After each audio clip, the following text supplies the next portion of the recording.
in all the dance form, ballet is very important if you want to become a ballet dancer, of course. But it's the base for any kind of dance, you know, modern, contemporary, jazz. It's like classical music is the base for any kind of music. Ballet has a very rigorous training, very demanding, and if you follow the process of being trained really as a ballet dancer, I think you will excel in any kind of dance. For me, you go to a competition and you always win. You come out winning. You win a prize, or the experience, I think, is fantastic for the kids to be able to be seen by a panel of judges, for the teachers to meet, for judges to meet. I think it's very important fact to develop a dancer, and like I say, to be seen by professionals. It's very important for the future of a dancer, and for school, and for directors, and for everybody involved in dance. You know, dance and ballet, we're talking about ballet at this point. Ballet is an art form, and an art form is a form of expression. Some people use an instrument like a piano to express themselves. Some people use paint, and we use our bodies basically to tell stories.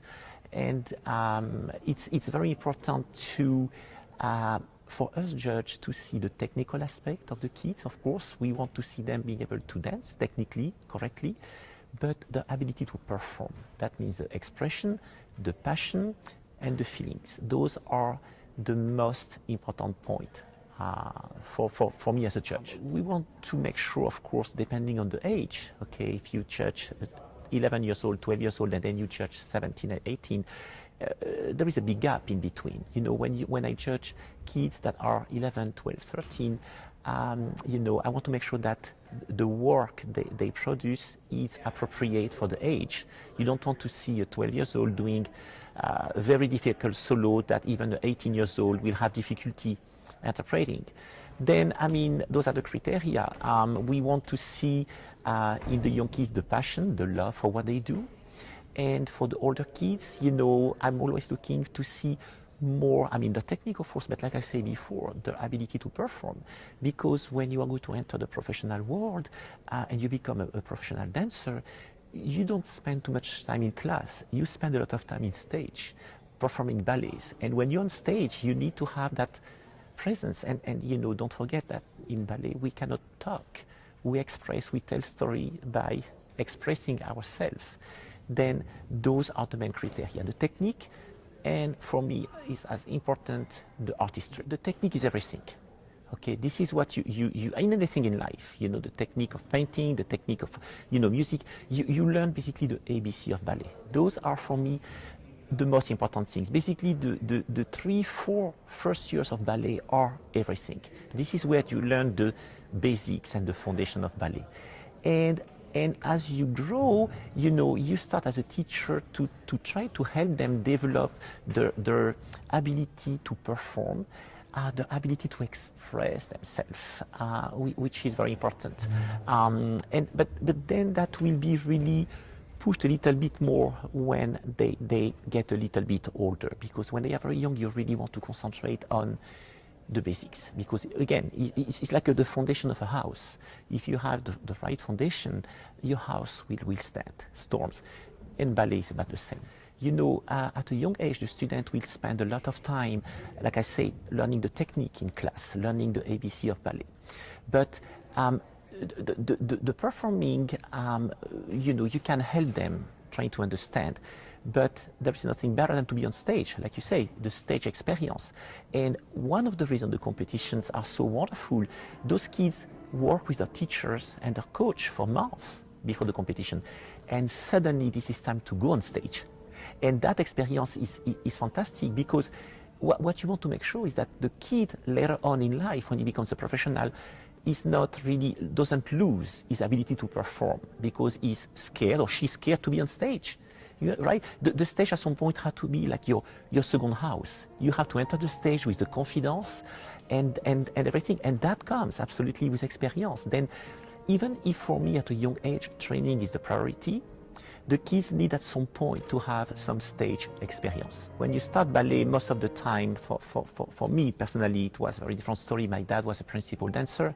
My mother was an opera singer. My uncle was a principal dancer. Then I grew up in this environment. But, you know, a lot of kids start ballet. Why? Because what happened, they go to see a performance, a beautiful ballet company performing, and it's so glamorous, it's so beautiful, beautiful costume, beautiful music, beautiful set, and it's a dream. And the kids suddenly decide, this is what I want to do. Okay. Now, one of the problems with that is that ballet look always easy. We make it look easy. But then you go to your first classes and you realize, oh my God, to make it look easy, it's a lot of hard work. And of course, the dream of many young ballerinas and male dancers is to become a principal dancer with one of the major companies in this country or around the world. And the road to success is hard. You know, it's basically ballet is a vocation. You just give your life. I never had the life of a teenager. I was principal dancer at 16 years old. Then I had responsibility on my shoulders at a young age. But it's a commitment. It's a commitment. And as long as the child understand that, you know, it's going to be a lot of work, like I say, to make it look easy and beautiful, as long as there is this understanding, things are very possible.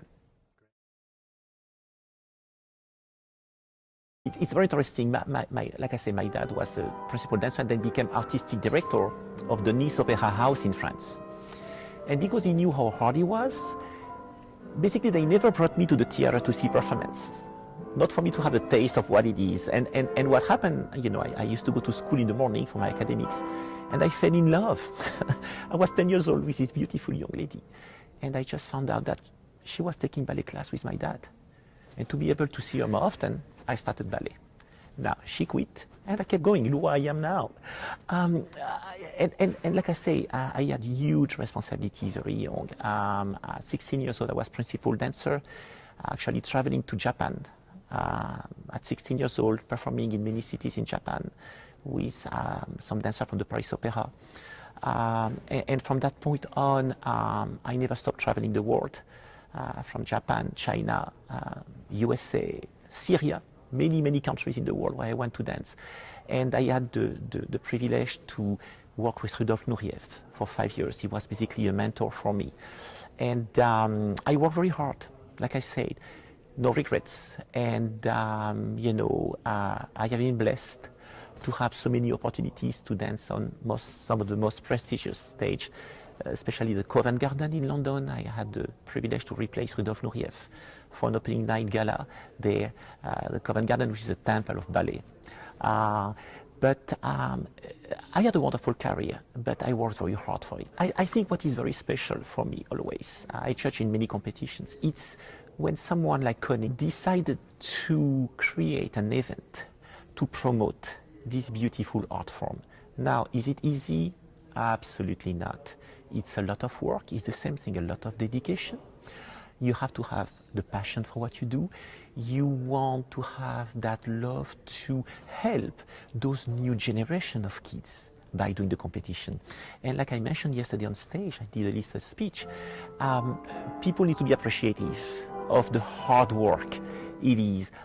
You know, when you see the competition like yesterday going with no problem, everything just flow so beautifully in a wonderful atmosphere.